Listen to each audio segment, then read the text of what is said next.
समग्र शिक्षा अभियान एक ऐसा मिशन जिसने भारत के लगभग सभी प्री स्कूल से कक्षा 12वीं तक के शिक्षा के गुणवत्ता में सुधार लाकर एक नया कीर्तिमान स्थापित कर दिया।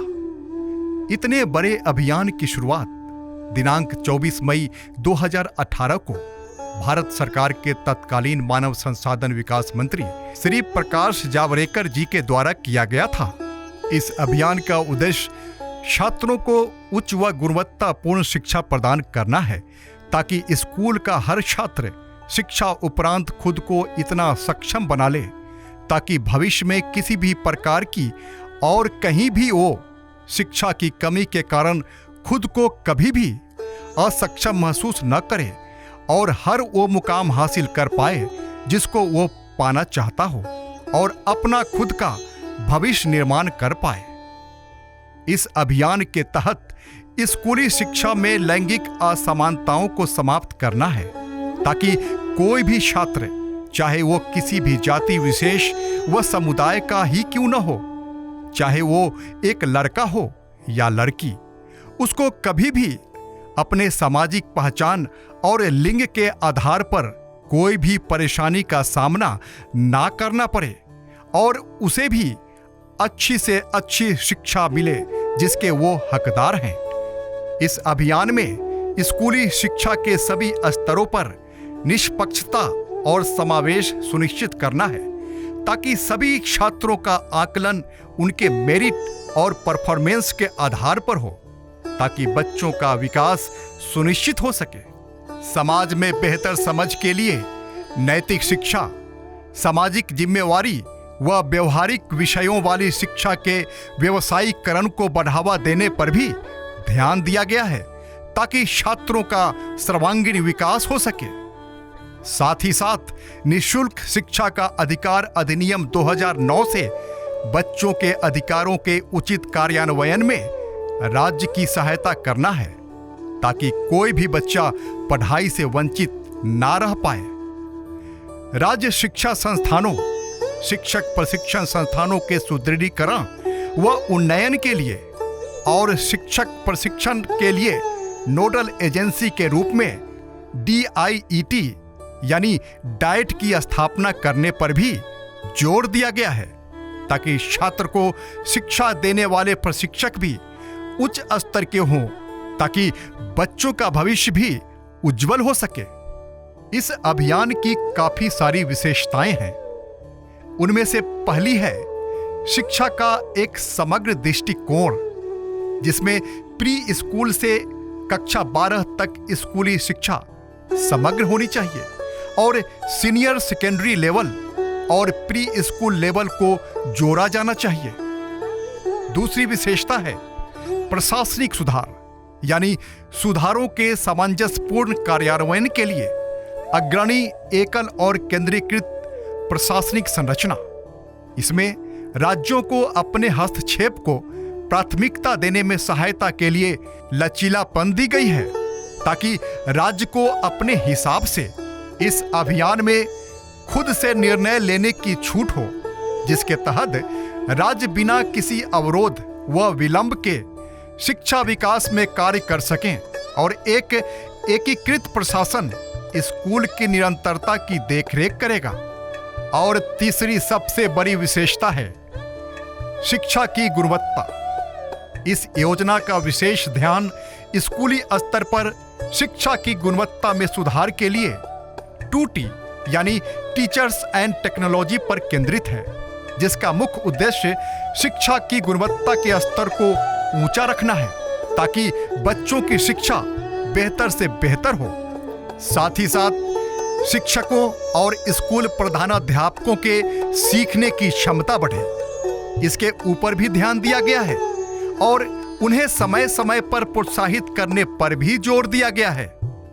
साथ ही SCERT और DIET जैसे शिक्षक संस्थानों को मजबूत करने पर भी ध्यान दिया गया है ताकि भावी शिक्षकों की गुणवत्ता में सुधार हो सके और शिक्षा के क्षेत्र में संपूर्ण विकास हो सके। स्कूलों में विज्ञान और गणित सीखने को बढ़ावा देने के लिए इस अभियान को समर्थन देना व प्राथमिक स्तर पर मूलभूत कौशल विकसित करने के लिए पढ़े भारत बड़े भारत को सहयोग देना तथा सभी स्कूल के लिए 5,000 रुपए से 20,000 रुपए तक के पुस्तकालय अनुदान का प्रावधान किया गया है।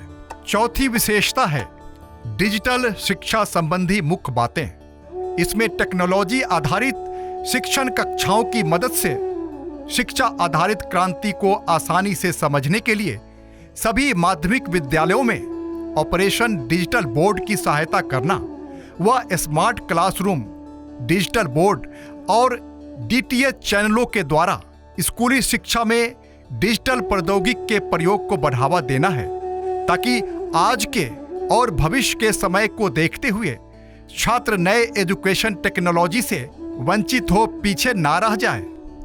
पांचवी बड़ी विशेषता है बालिका शिक्षा।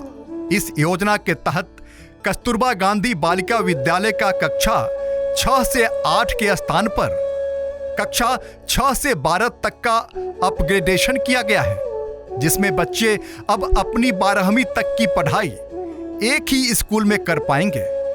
इसमें अपर प्राइमरी से सीनियर सेकेंडरी स्तर तक की लड़कियों को आत्मरक्षा की ट्रेनिंग मिलेगी और बालिका शिक्षा पर फोकस करने के लिए बेटी बचाओ बेटी पढ़ाओ के लिए प्रतिबद्धता भी है।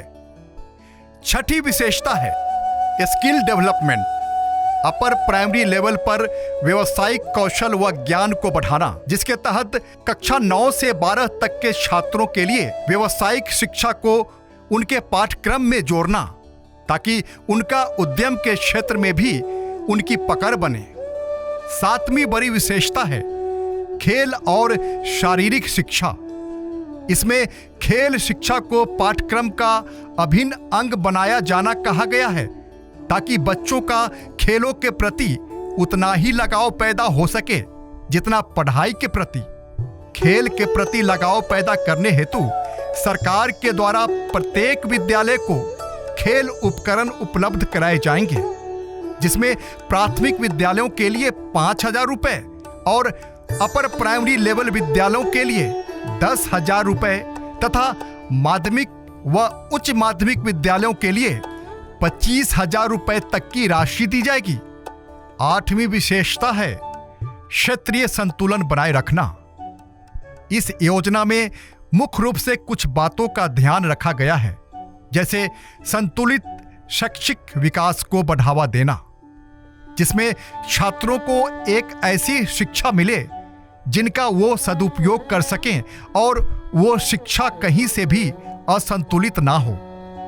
शैक्षिक रूप से पिछड़े ब्लॉकों, EBB, वामपंथी उग्रवाद से प्रभावित जिले, विशेष फोकस वाले जिले, SFD, सीमावर्ती क्षेत्रों और नीति आयोग द्वारा चिन्हित 117 आकांक्षी जिलों के चयन के पक्ष में भी जोर दिया गया है। अगली विशेषता है समग्र शिक्षा का वित्त पोषण पैटर्न। इसमें समग्र शिक्षा योजना को केंद्र प्रायोजित योजना के रूप में लागू किया गया है। यह विधायिका के बिना केंद्र शासित प्रदेशों के लिए 100% केंद्र प्रायोजित है। अन्य सभी राज्यों और विधायिका वाले केंद्र शासित प्रदेशों के लिए फंड शेयरिंग अनुपात 60-40 है।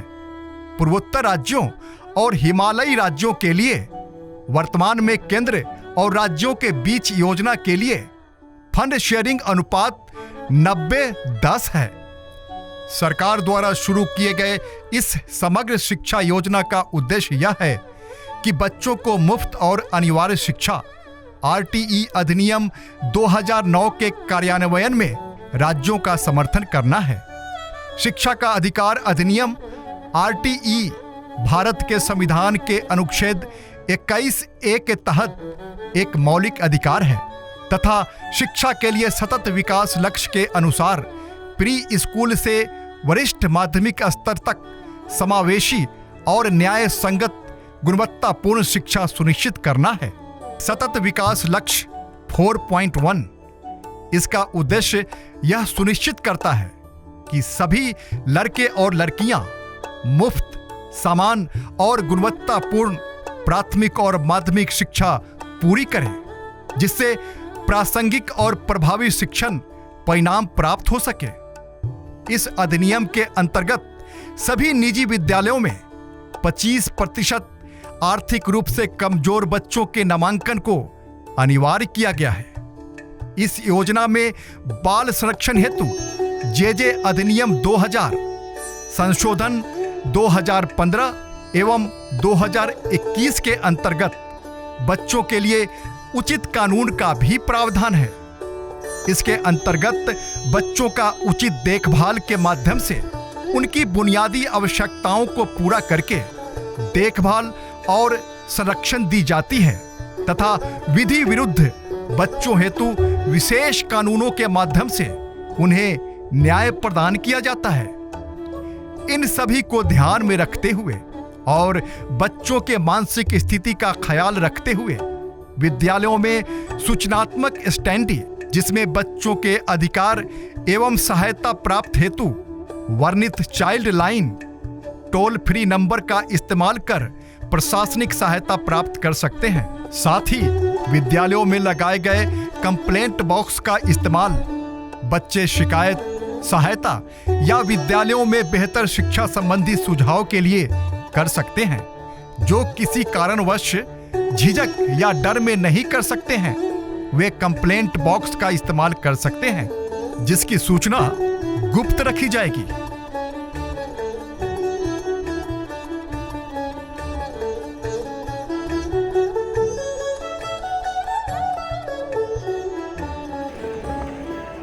हम सब मिलकर काम करते हैं तब भी घर का खर्च पूरा नहीं पड़ता, तो फिर स्कूल के खर्च के पैसे कहां से आएंगे? क्या हमारे बच्चे भी हमारी तरह रह जाएंगे? क्या करूं मैं, क्या करूं? काश मेरे बाबूजी ने मुझे भी पढ़ाया होता। ओ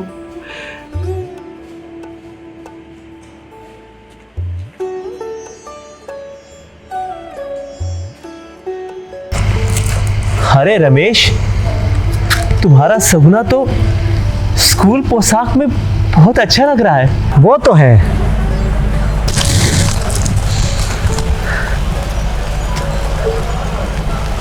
और रमेश, आज अपने सपना को छुट्टी दिलवाकर कहीं घुमाने मान ले जा रहे हो क्या? अरे नहीं रे बुधिया, हम अपने सगुना को तो स्कूल ले जा रहे हैं। स्कूल? पर रमेश, ये हुआ कैसे? रमेश, तुम्हारी कमाई तो हमसे भी कम है तो, पर कोई फर्क नहीं पड़ता है। तुम भी अपनी मुनिया का स्कूल में दाखिला करवा सकते हो। मैं भी? पर कैसे रमेश, कैसे? शिक्षा बच्चों का परम अधिकार है। सांझ के मिलो, मास्टर साहब से मिल बातें। सांझ को? हाँ, हम मिलेंगे मास्टर साहब से, हम मिलेंगे। रमेश हमको बताया सब कुछ, तुम बिल्कुल चिंता मत करो बुधिया। समग्र शिक्षा अभियान के अंतर्गत सभी बच्चों को निःशुल्क शिक्षा प्राप्त करने का अधिकार है, और तो और ये शिक्षा पूरी तरह से निःशुल्क है और तुम्हें किसी भी प्रकार का कोई अतिरिक्त शुल्क नहीं देना होगा। मौलिक अधिकार के अंतर्गत 6 से 14 वर्ष आयु वर्ग के सभी बच्चों की अनिवार्य शिक्षा का प्रावधान है, और शिक्षा भी ऐसी जिससे बच्चों का व्यक्तित्व और उनकी प्रतिभा विकसित हो सके। और तुम जानते हो, ये प्रावधान संयुक्त राष्ट्र बाल समझौता के अंतर्गत अनुच्छेद 28 और 29 में वर्णित है। तो बुधिया, जल्दी जाओ और अपनी बच्ची का नामांकन कराओ और उसके उज्जवल भविष्य का मार्ग प्रशस्त करो। हाँ मास्टर साहब, हम जाके कराते हैं। बिल्कुल बिल्कुल, और आप बहुत अच्छा काम किए जो इनको साथ लेकर के आए। तो आइए हम सब साथ मिलकर सरकार द्वारा चलाए जा रहे समग्र शिक्षा अभियान में अपना योगदान दें और इसे सफल बनाएं।